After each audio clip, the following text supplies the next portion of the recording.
Jadi Pak, apa aja yang Bapak tahu tentang misteri yang ada di sini gitu Pak? Bisa diceritakan?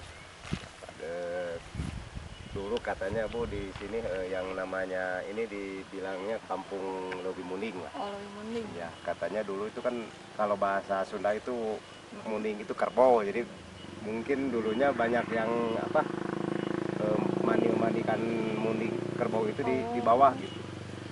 Terus kesananya yang namanya langsung dengan makam yang namanya Kampung Legok Solo itu dulunya katanya yang Solo singgah di situ. Gitu ya. Tapi apa ada kejadian-kejadian aneh atau apa gitu Pak? Eh, ada katanya itu malah sampai sekarang itu tanda-tanda bekas dulu yang Solo itu ada batu yang biasanya orang yang suka di apa yang percaya sama begitu biasa diurus sampai sekarang juga gitu. Oh, Gitu. batu kayak gimana? Kayak Bunar Bu itunya bulat itu batunya. oh, jadi batunya emang dibawa di rumah atau emang ditempatin di situ gitu Pak? Kadang ada yang di tempat itu di apa di makom gitu. Oh gitu. Ya. Terus selain itu Pak ada lagi mungkin atau cuma segitu? Setahu saya cuman segitu dulu. Oh cuma segitu ya. Ya, ya. Nah itu pemirsa penjelasan dari Bapak Dedem, dan mau tahu seperti apa kita cekidot lagi untuk cerita selanjutnya.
Jelas cenah abi oge tayeu mah jelas sapakurna di ieu tanya ulah di aya artis aku abi bade dicontohan heula oke saha di teh kieu cenah anjeunna teh ieu pisan kitu ieu mah contoh we tangke rek Mang Nang, rek Mang Gunawan, rek Kang Acid kosongkeun mana emutkeun ka Gusti pereumkeun soca cenah kitu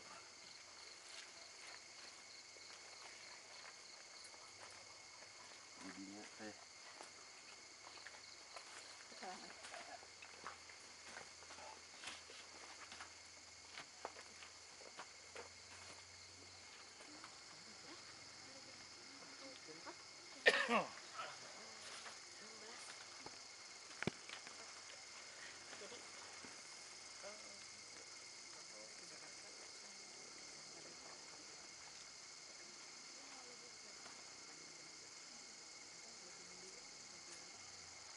tahu pami ieu mah kamari kantos dicanak heula ku abi sasasi ieu mah ieu mah kantos dicanak heula sasasi di bumi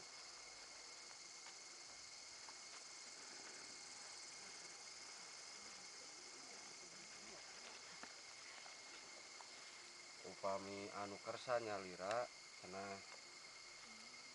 kali di dia sekitar tabuh 1 sekitar tabuh 12 wengi. Assalamualaikum, selamat malam pemirsa. Ketemu lagi dengan saya Emin bersama tim The Daun Kelor. Dan kita sekarang lagi berada di Legok Solok yang ada di Desa Mekarwangi, Kecamatan Sindangkerta, Kabupaten Bandung Barat. Dan tepatnya saat ini kami lagi berada di Patilasan Eyang Solo dan Raden Mbah Dalem Rahmat. Dan saat ini saya nggak sendiri, saya ditemani oleh tim The Daun Kelor, yaitu Kang Bangkit. Untuk Kang Bangkit silakan ke sini.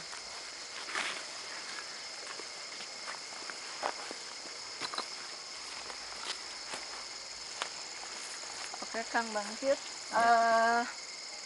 kira-kira apa yang Kang Bangkit rasain, auranya tuh di sini seperti apa gitu? Ya, ya. Jadi tadi sebelum kita kesini kita sempat ngobrol-ngobrol dulu ya, bahwa di sini tuh Patilasan yang dalam Raden Rahmat, Mbah Dalem Raden Rahmat, atau disebut juga Sultan Solo gitu ya. Iya. Jadi ada beberapa pendapat bahwa beliau ini aslinya itu dari mana, itu warga di sini juga tidak begitu jelas mengetahuinya katanya. Iya. Hanya selama dalam perjalanan dan waktu tadi kita singgah dulu di salah satu rumah sesepuh di sini ya, hanya ada seperti yang membisikkan ke saya gitu. Sebetulnya emang beliau itu berasal dari Solo, hanya tetap keturunan dari Pasundan, tepatnya dari Pajajaran. Hanya kebetulan beliau itu semacam mencari pengalaman, artinya Singgah gitu ya. main ke Solo lah main untuk ya. cari pengalaman dulunya gitu ya. Nah, setelah mendapat beberapa pengetahuan dari Solo itu, beliau mencoba balik lagi ke daerah Pasundan. Nah, kebetulan singgah di tempat ini gitu. Sampai katanya apakah beliau meninggal atau tidak itu katanya tidak jelas. Nggak ada yang Karena tahu ya. kalau meninggal pasti ada jasadnya gitu. Iya, benar. Tapi kalau disebut tahu tidak ada aja gitu, seperti yang film gitu. Hilang gitu aja ya. Ya. Jadi kalau auranya sih yang jelas emang aura tertinggi itu ini di sekitar Patilasan ini ya. Ini auranya positif. Kebetulan kalau di sekelilingnya ya udah pastilah di sekelilingnya mah artinya banyak makhluk-makhluk astral yang sifatnya negatif. Hanya emang kadang-kadang di sini juga ada seperti bekas-bekas orang yang bersemedi atau istilahnya mungkin tirakat mungkin ya. Entah apakah tujuannya tujuan positif atau negatif. Hanya yang jelas di sini kelihatannya sering juga sih, sering dipakai untuk orang tirakat gitu. Tirakat ya. Untuk mencari ilham atau meminta sesuatu yang bekal kehidupan gitu, seperti itu. Gitu ya. Ya. Berarti kalau aura-aura yang negatifnya mah nggak terlalu ini ya. Tidak ya. Positif ya. Kalau kita ini kan mungkin sekitar jarak berapa ya? 10-15 meter dari sini lah. Karena emang di sini kan seperti ada lingkaran ini ya, aura positif. Jadi yang negatif itu tidak begitu berani mendekat. Ya paling kalau misalnya pas mata kita kebetulan bisa ngelihat. Bisa Itu ngeliat. sekitar 10 meter 15 meter itu banyak itu. Bermacam-macam ini, termasuk siluman-siluman juga banyak.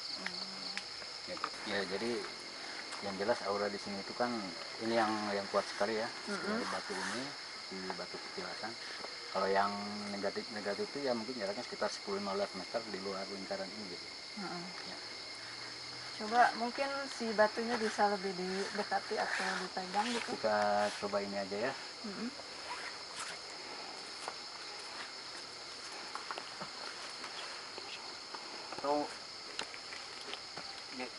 seperti jadi ingin nyoba duduk. Ya, mungkin sesepuh di sini boleh ya, mau nyoba.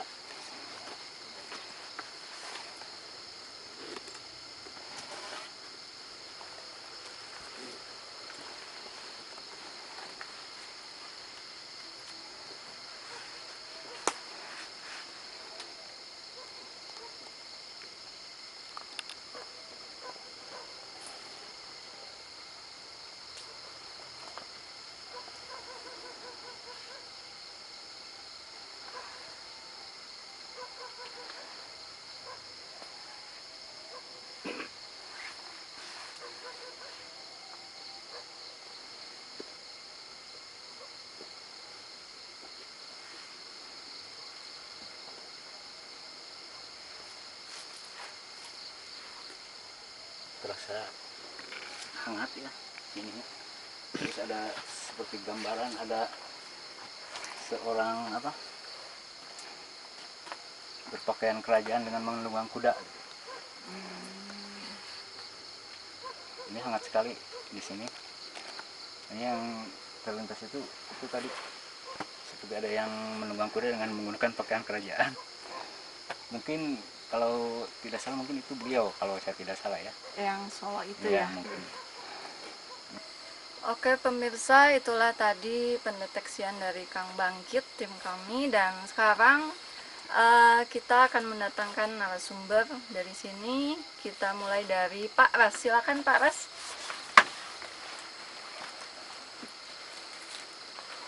Ya, selamat malam Pak. Waalaikumsalam. Jadi gini Pak, di Patilasan ini ya, kalau misalnya kita memang mau ke sini, apa aja yang harus kita lakukan gitu Pak? Jadi biar nggak sembrono atau gimana gitu Pak? Kalau dulunya saya nggak tahu dulunya, tapi kesininya kurang lebih lah 1 tahun saya ada yang nyuruh, bahkan lokasi ini harus kalau bahasa Sunda mah itu harus dipupusti ya, kalau bahasa Sunda banyak dia harus dilestarikan itu ya. Oh, kenapa ini harus dilestarikan ya, makanya cina ini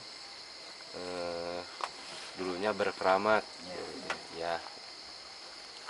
Lalu saya tanya-tanya gimana sih caranya ya, kalau caranya gimana kamu aja bilangnya gitu, kalau kamu mau tawasulan di mana aja gimana caranya ya, saya laksanakan. Alhamdulillah ya, biasa aja itu. Saya kalau mau ke sini tawasulan ya, tawasulnya kepada Rasul aja, para Rasul, kepada para solihin, para malaikat gitu. Harus karena apa? Karena kalau bangsa makhluk yang aneh-aneh gitu pasti takluk sama mereka gitu. Makanya saya tadi kesini ya biasa aja, saya tawasulan dulu pada Rasul, pada para malaikat gitu, biar nggak apa-apa gitulah. Kalau sekonyong-konyong dulu saya kesini, wah berapa kali lah dibilang, kalau orang sini bilangnya kesurupan gitu. Saya setiap kesini ya kesurupan lah, mesti. Bapak ngalaman gitu Pak? Ngalami Iya, Bapak? mengalami gitu. Iya, iya. Makanya lagian saya itu dulu waktu masuk ke lokasi ini kan sekitar sini masih Hutan Pak ya? masih hutan gitu, tapi gak terlalu ya, rumput-rumputan aja gitu. Lihat ini berserakan tuh batu-batu ini nggak nempel-nempel gini, berserakan. Iya. Nah waktu itu setahun ke belakang saya tanya, saya dulu kesini batu-batunya berserakan, kok sekarang jadi gini. Nah makanya itu. Ini Bapak yang beresin atau secara ini tanpa ada yang sepengetahuan siapa-siapa atau udah beres batu gini Pak? Saya yang beresin. Bapak yang beresin. Saya yang beresin. Terus Pernah nggak Pak, selain Bapak kesurupan, mungkin ada kejadian Bapak dengar cerita dari yang pernah datang ke sini, kejadian-kejadian aneh yang lain gitu Pak? Ada. Ada, bisa diceritakan Pak? Bisa. Ya, insya Allah bisa. Iya, mangga Pak. Ya. Dulu pernah ada kejadian, ya dibilang aneh bisa, Iya. gitu ya. Kok orang tua saya, mertua saya marah-marah melulu. Gitu. Kenapa tuh marah-marah melulu? Waktu itu saya disuruh ke sini. Ada apa? Iya. Saya naik ke sini dan oh ternyata gini-gini. Batu-batu, bahkan bukannya batu-batu yang ada di sini, yang kurang lebih lah 50 meter ada ke sana. Ada yang ngambil batunya tuh. Ya. Ada yang ngambil? Ya, ada yang ngambil. Dibawa Ya, ke rumah. yang bawa ke rumah, dipakai bangunan lah. Gitu. Ya. Ya saya pulang, laporan sama mertua, mah gini. Oh iya. Dulu waktu saya pertama kali ke sini, ya ini berserakan. Bahkan ada yang bilang di sini katanya pemangkonan gitu apa? Ya. Siapa yang bisa mengangkat batu itu? Oh. Ya. Gitu. Masih ada itu batu Pak? Ada yang kecil. Batu yang kecil itu. Oh, yang kerucut itu Pak? Ya, yang kerucut itu. Karena di sini batu-batunya waktu dulu pertama kali saya ke sini, batu-batunya banyak yang aneh-aneh kayak gini nih. Iya. Yang seperti ya, buatan tangan orang-orang dulu gitu ya. Kayak di Solo, bukan ya di Solo. Candi-candi gitu. Ya, kayak candi-candi. Banyak dulu waktu saya ke sini yang unik-unik gitu. Ya. Nah, setelah itu saya pulang ke rumah. Kok mau ada apa nih? Kata mertua. Rumah jangan begitu. Saya bilang. Biarin aja, itu kan bisa dipakai lah batu. Bisa dipakai bangunan apa gitu. Agak bisa gitu bilangnya mama. Oh ternyata kalau bisa mungkin juga karena ambil batu. Ya. Dulu pernah entah setahun ke belakang atau kurang lah, itu yang ambil batu sekeluarga kok pada nggak beres sakit lah. Sakit ya. Sakit sekeluarga tuh. Keluarga ya. Iya, sekeluarga. Ya mungkin karena mereka mengambil batu dari sini tanpa seizin. Tanpa seizin. Gagabah lah gitu. Ya. Itu pamitan Bang. Iya gitu. Ya, makanya saya dari situlah saya disuruh memperbaiki ini. Karena jangankan ngambil barang-barang atau batu yang ada di sekitar area ini, ke sana juga bisa jadi gitu. Makanya batu yang berserakan di sini udah nggak ngumpul semua sih. Dulu mah banyak. Ya. Makanya saya titip dari mulai sekarang, kebetulan ya ada daun kelor. Ya, itu titip ke warga khususnya Kampung Legok Solo. Yang datang ke sini. Ke sini harus ikut melestarikan. Tidak mengambil apa yang ada di sini gitu ya. Terutama batu-batu ini gitu Pak ya. Yang terutama ini batu-batuan. Batu-batuan yang ada di sini karena ya dulu pernah boleh dibilang dikeramatkan gitu Pak ya, batu-batu di sini itu ya. Boleh dibilang dikeramatkan. Ya setahu saya segitu, ya dulunya agak tahu gimana. Cuman waktu saya harus memperbaiki ini, dari situlah sekeluarga itu sakit. Mungkin Bapak pernah dengar dari cerita para leluhur Bapak mungkin ya. Ini yang Mbah Dalem Raden Rahmat ini, beliau ini mungkin dulunya kelihatannya seperti seorang penyebar agama Islam juga, tapi beliau itu juga punya keahlian dalam ilmu kanuragan. Iya, iya. Pernah dengar nggak? Itu saya pernah sedikit sih, Sedikit Pak ya. cuman sedikit. Jadi kalau ya emang sih kalau sepintas saya lihat itu beliau itu seperti itu Pak. Jadi apa? Selain ilmu agamanya dalam, ilmu kebatinan dan kanuragan lumayan beliau ini gitu Pak. Dan tujuan beliau datang ke sini itu tujuannya ingin menyebarkan agama Islam dan seperti ingin membuat sebuah padepokan silat mungkin. Iya gitu.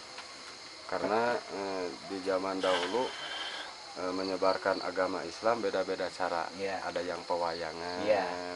Nah beliau itu melalui Ya, itu beliau melalui padepokan. Ya. Oke Pak Ras, terima kasih untuk penjelasannya Ya, dan sama-sama. sekarang kita bakal manggil narasumber kita yang kedua. Ya. Silakan Pak, Ya. dan kita akan mengeksplor Dari lagi. saya mohon maaf, mungkin pengetahuan saya cuma sampai di sana. Iya, Sama-sama nggak Pak. apa-apa. Kita sama-sama belajar ya. Iya. Oke pemirsa, sebelum kita memanggil narasumber kita yang kedua, kita akan mencari lokasi lain ya Kang ya. Jadi tetap di Daun Kelor.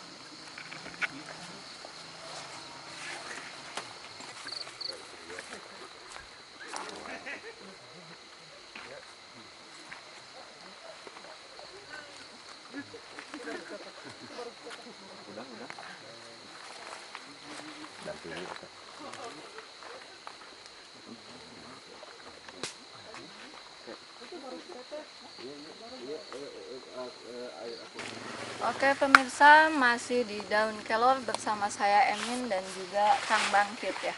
Dan tadi kita sudah mendengarkan penjelasan dari Pak Ras ya. Dan sekarang kita akan memanggil narasumber kita yang kedua, yaitu Pak Endang. Pak Endang silakan. Assalamualaikum. Ya, Waalaikumsalam.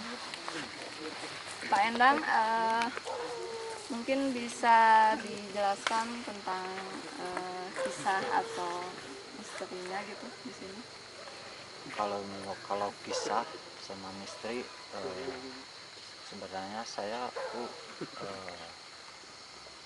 nggak paham benar gitu ya. Cuma saya ingat sama almarhum sesepuh yang di sini, kata beliau emang dulu lokasi ini penuh dengan misteri, walaupun saya belum melihatnya ya. Tapi saya sama teman, apalagi sama orang tua, sama keluarga pernah datang ke sini, bahkan disebut sering bias gitu. Dulu emang kalau sejarahnya ini, misalkan kita tuh emang kalau mau sembuhkan itu cuma Allah yang menyembuhkan ya. Cuma syariatnya kalau mau badan sehat kuat itu pernah saya datang ke sini sama sesepuh di sini ya, Pak almarhum. Kalau di sini yang intinya yang ke satu itu kanuragan, yang kedua kerahayuan gitu. Jadi yang dalam ini emang seorang yang ahli kanuragan juga di sini. Ya. Akang sering kesini Kang ya? Sering. Pernah itu mengalami ya hal-hal yang aneh atau Kalau terhadap saya mengalami hal-hal aneh, saya belum pernah. Kalau lewat istri ya gitu. Lewat semua orang kan sekampung ini, istri saya tahu, bahkan kata bahasa Sundanya itu apa, lempeyuni gitu, sering kesurupan gitu, yang dikatakan oleh Pak Ras tadi gitu. Jadi kalau tentang cerita yang Solo ini ya, Pak Endang sendiri tahu nggak kenapa di sini itu disebut dengan legok Solo? Mungkin ceritanya apa emang ada legokan atau gimana gitu? Emang kata sesepuh di sini dulu emang disebut legok Solo itu kan ini daerahnya legok gitu ya. Kata beliau itu konon lah, walau gitu ya, saya juga kurang tahu, ada orang Solo kesini atau ya beliau Mbah Dalem Raden Rahmat, beliau itu kata sesepuh ini istilahnya disebut meninggal sih, nggak ketahuan jasadnya, tilam begitu aja. Emang dulu kata sesepuh di sini, beliau ini bisa dibilang untuk menjaga daerah ini gitu. Kan dulunya zaman gerombolan ya, atau zaman itu ini, jadi syariatnya ada beliau ini gitu. Jadi nggak masuk orang-orang yang mau membunuh kita atau mau apapun juga, yang jadi nggak masuk niat gitu. jahat itu, jadi Ya, nggak bisa masuk nah, gitu ya gitu. Karena apa, istilahnya mah karomahnya yang Ya. Mbah Dalem Raden Rahmat ini. Ya, ya. Kang, jadi sejarah ini disebut Legok Solo itu menurut sesepuh dulu itu, sesepuh orang-orang di sini itu karena emang adanya orang Solo yang datang ke sini mungkin ya, itu ya. Nah Kang, saya sekarang mau tanya, Akang sekarang di lokasi ini bisa merasakan nggak ada apa gitu, apa yang Akang rasakan lah di lokasi ini sekarang ini? Kalau untuk saat ini sih merasakan sih nggak ada apa-apa lah untuk saat ini. Kalau tadi di rumah ada, emang ada di rumah. Kalau di sini sudah nggak ada. Yang di rumah tadi apa Kang yang dirasakan? Yang dirasakan tuh satu, saya ingat sesepuh di sini udah almarhum ya. Beliau mengatakan ya, banyaklah mengatakan, terus teringat ke sini pas merasakan apa tuh istilahnya mual gitu lah. Memang agak mual. Terus tadi saya sempat sempat minggat dulu ya, waktu ngobrol ya, minggat dulu sebentar, itu merasakan mual. Gitu ya udah nggak ada lagi. Jadi apa, seperti memberikan apa, suatu pertanda ya, ke diri Akang itu sampai Akang terasa mual gitu ya. Makanya tadi saya di rumah sebelum kesini tadi saya nyuruh Pak Dedem suruh kalau bisa paras kesini dulu. Kalau nggak ada paras saya nggak berani gitu. Nah Kang, tadi sih kita sempat dengar-dengar ya Kang ya, kalau di sini ada acara hiburan kayak hajatan kayak gitu, itu lagu atau tembang utama yang harus diputar itu Wangsit Siliwangi. Itu kenapa Kang bisa kayak gitu? Ada hubungannya nggak dengan apa, petilasan ini gitu? Ada. Kalau masalah itu pasti ada. Saya yakin sekali pasti ada. Setiap ada hiburan, maupun hiburan Agustus maupun hiburan yang punya hajat, seni dangdut, seni jaipong, seni Sunda itu harus ada lagu Wangsit Siliwangi dulu. Jadi kenapa harus ada Wangsit Siliwangi dulu gitu? Jadi supaya istilahnya kalau saya nih sukanya lagu anu dinyanyiin, nah saya suka gitu ya, kemungkinan gitu, nggak tahu tapi walaupun gitu ya. Jadi emang benar Kang ya, karena tadi juga kan saya sempat apa ya, semacam ada lah yang istilah ada yang memberitahu gitu, saya ini masih Pajajaran ya. Jadi beliau itu emang keturunan Pajajaran Kang gitu. Emang tadi sempat saya ceritakan bahwa beliau itu sempat migrasi ke daerah Solo itu untuk menuntut ilmu. Jadi setelah itu beliau balik lagi ke sini ingin memajukan daerah ini gitu. Karena kebetulan berdasarkan perintah dari guru-guru beliau, setelah menemukan tempat yang cocok, nah beliau kebetulan di sini gitu tempatnya gitu. Jadi punten kesadaran sesepuh itu bila abdil patnya mau ya anjana beliau ini emang kepengen Pajajaran. Nah jadi otomatis setiap ada hajatan atau apapun dia pengennya pasti diawali dengan lagu Wang Kicilung.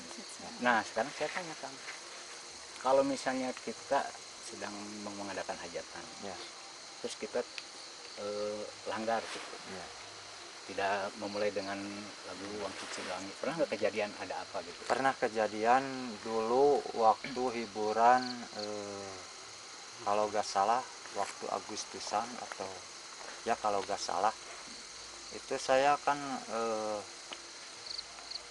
mengadakan hiburan malam, dangdut gitulah ya, dangdut jaipong, nggak pernah dinyanyiin. Nah tiba-tiba ada orang kesurupan, ditanya-tanya, terus ditanya-tanya mau apa, katanya mau lagu Wangsit Siliwangi. Ya saya turutin. Nah setelah dinyanyikan oleh biduannya, terus beliau itu yang kesurupan tuh naik ke panggung, biasa joget gitu ya sepuasnya lah gitu. Itu pernah kejadian. Setelah selesai lagu mah ya udah normal lagi gitu ya, ya, normal. Oke Pandang, makasih banyak untuk informasinya ya Pandang. Dan mungkin Pandang punya sedikit pesan atau ya untuk masyarakat ya, informasi buat mereka yang datang ke sini gitu. Ya pasti saya ada pesan untuk khususnya kepada pemuda atau pemuda khususnya Kampung Legok Solo. Saya juga dipesani oleh beliau sesepuh di sini, katanya tolong lestarikan tempat ini, jangan sampai ada orang yang maksudnya yang nggak bener lah, coba lestarikan. Terus saya berpesan kepada warga masyarakat Kampung Legok Solo ini, Desa Mekarwangi, Kecamatan Sindangkerta, khususnya RW 04, umumnya sedesa Mekarwangi, siapa saja yang datang ke sini tolong lestarikan tempat ini, maupun mau sama perempuan atau laki-laki sama saja. Itu aja mungkin dari saya. Oke Pak Endang, terima kasih untuk saran, pesan, dan juga penjelasannya ya Pak Endang ya. Dan ya berarti ya kebanjut ya. Terima kasih sekali udah bantu kita juga. Ya.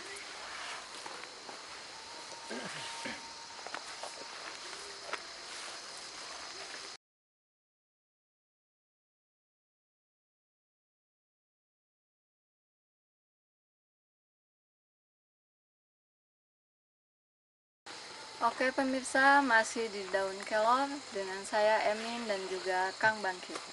Dan selanjutnya kita mau memanggil salah satu masyarakat di sini ya, mencoba apa ya, melihat situasi di sini ya, merasakan gitu ya, merasakan situasi di sini gitu.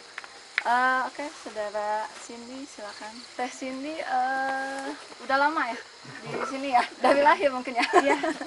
Teh Cindy, kira-kira apa yang Teh Cindy rasain kalau ada di sini gitu? Deg-degan, apa muringkak gitu, apa kumaha gitu? Merinding. Merinding.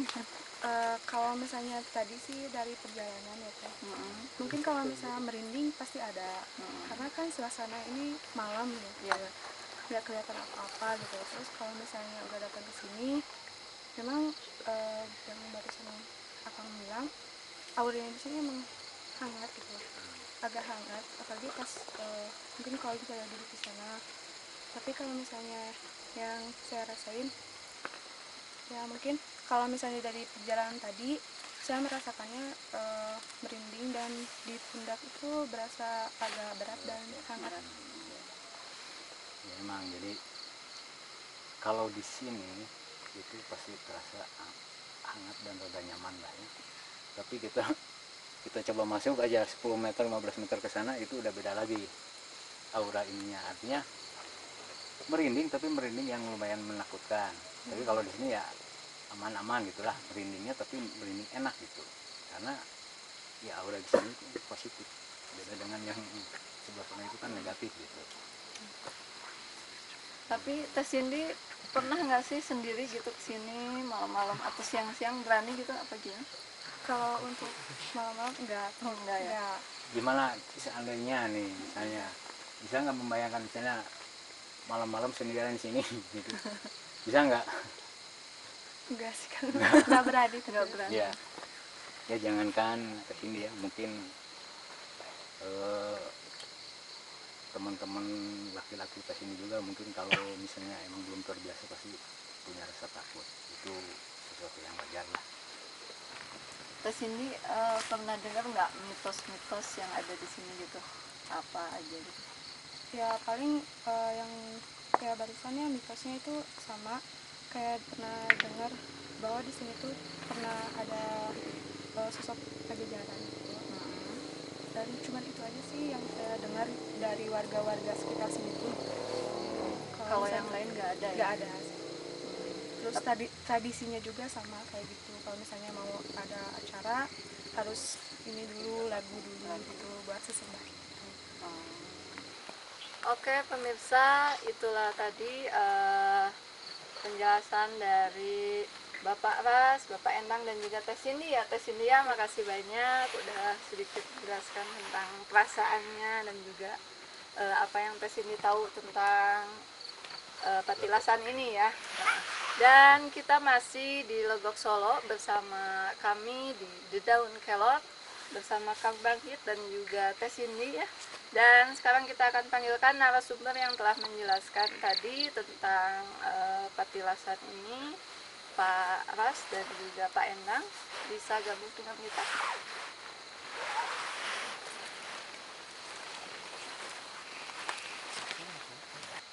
Oke Pak Ras, terima kasih banyak. Dan juga Pak Endang, Teh Cindy, makasih ya.